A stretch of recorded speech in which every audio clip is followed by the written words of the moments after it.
느헤미야는 바벨론의 포로로 끌려온 유다 민족의 후손이었음에도 불구하고 아닥사스다 왕의 술관원이 될 정도로 굉장히 성공하고 안정된 생활을 하고 있었습니다.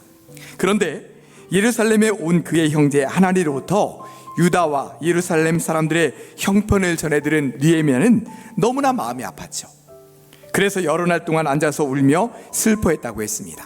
기도의 사람이었던 그는 자기 민족의 고통과 안타까운 상황을 가지고 주님 앞에 나아가 금식하며 기도했어요. 자신의 기도와 이 백성의 기도를 들으사 왕의 마음을 움직여 주십시오 라고 하는 기도였다고 했습니다.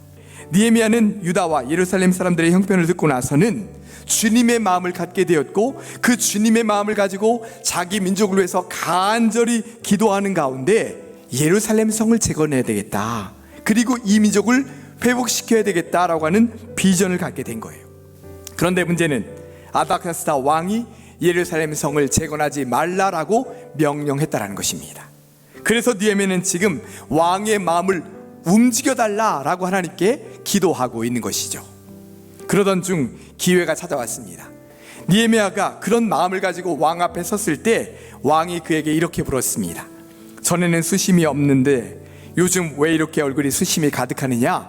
내가 근심이 있구나, 이렇게 말하는 거예요. 그래서 느헤미야는 기도하면서 하나님께서 주실 기회를 기다리고 있었던 겁니다. 그리고 왕이 자신에게 묻는 순간, 아, 이때가 주님 주신 기회이구나 라고 하는 것을 알게 되었어요. 그래서 두려운 마음이 있었음에도 불구하고 담대하게 자신의 민족의 고통스러운 상황을 왕에게 아뢰었던 거죠. 여러분은 지금 어떤 고민과 걱정이 있으십니까? 이럴 때 우리 믿음의 사람들이 꼭 해야 되는 일은 바로 기도하는 일입니다. 우리가 인생의 문제 때문에 괴로워하고 있는 그 순간에 주님께서 원하시는 것은 그 고난의 과정 속에서 우리가 주님 앞에 나아가 간절히 기도하면서 이겨나가는 거예요.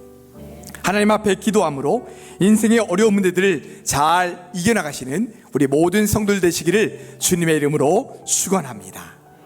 4절 말씀에 보면 느헤미야가 우리에게 아주 중요한 기도의 방법을 보여주고 있어요. 왕이 지금 느헤미야에게 내가 무엇을 원하느냐라고 물었을 때 곧바로 지금 대답해야 되는 그 순간에 느헤미야는 간절히 하나님의 도우심을 구하며 기도했던 거죠. 그런데 우리는 그 순간 주님의 도우심을 위해 기도해야 된다는 사실을 잊어버려요. 그리고 내 힘과 능력으로 해가는 거죠.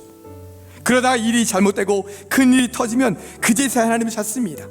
여러분, 주님께서 원하시는 것은 이런 모습이 아니에요. 삶의 모든 순간에 주님께 기도하면서 주님의 도우심을 구하면서 해야 되는 거예요. 그러면 느헤미야가 왕에게 한 요청이 무엇이었습니까?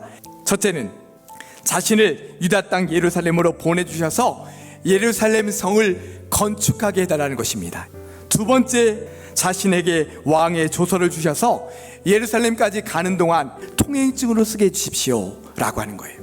셋째는 왕의 삼림 감독에게 성을 건축할 수 있는 나무와 제목까지 주게 하십시오 라고 요청하고 있어요. 느헤미야가 주님 주신 담대함으로 왕이시여 들어주시길 원합니다 라고 했더니 왕이 그 자리에 서락하는 거예요.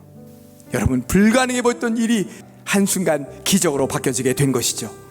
느헤미야는 지금까지 온 모든 과정이 하나님의 선한 손이 도우셨기에 이뤘다는 걸 고백하고 있는 거예요.